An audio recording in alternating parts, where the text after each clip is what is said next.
Gianni Pacinotti, poznatiji pod imenom Gipi, sa pravom se smatra jednim od trenutno najznačajnijih italijanskih strip autora.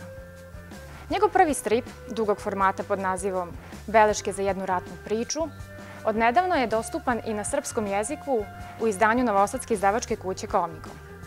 2006. godine ovo ostvarenje Gipiju donelo nagradu za najbolji strip album na najprestižnijem evropskom festivalu stripa u Angulemu.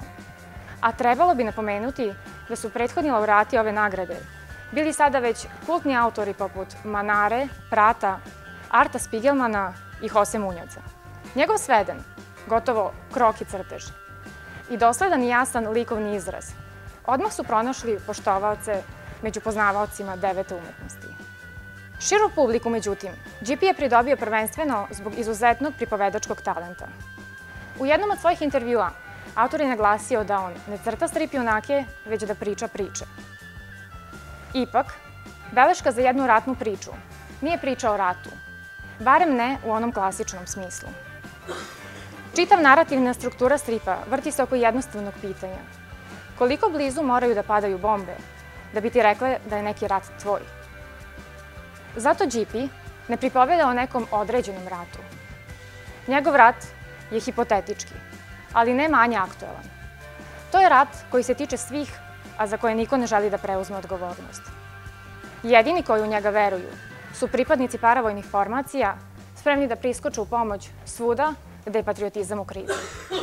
Tako i glavni protagonisti Gipijevog stripa, trojica tinejdžera iz ruralnih krajeva Italije, sa periferije ratnog zbivanja dospevaju igrom slučaja u središte jednog takve paravojne grupe. Tu dobijaju mogućnost da se dokažu i pokažu kao heroji i kao patriote. I zaista, Killerinu i njegovim prijateljima prvi motor, kožna jakna ili dobar auto znače više od neuhvatljivog i do kraja u stripu nerazjašnjenog pojma otadžbine. Svaki rat, tako i rat u Gipijevom stripu, ima svoje heroje, ali i svoje izdajnike. Giuliano, drugi član ove tročlane grupe, napušta takav svet, trajno obeležen pečatom dezertera. On je ujedno i jedini za koga sasvim sigurno znamo da je preživeo, budući da mu je dodeljena uloga naratora. Tako su beleške za jednu ratnu priču, ujedno beleške o stidu, koga ni sam čitalac do kraja nije pošteđen. Iz tog razloga su na uvodnom i poslednjem panelu ovog stripa nacrtani anonimni ljudi sa navučenim jaknama preko glave, koji krijući svoj identitet pred očima javnosti, ujedno sakrivaju i svoju krivicu i svoju sramotu. Gipijev bezimeni rat, čak i mlađim čitaocima sa ovih prostora, mogao bi se učiniti poznatim i već viđenim. Zato ne čudi da su kritičari u Italiji u više navrata taj rat poredili sa ratom na teritoriji bivše Jugoslavije.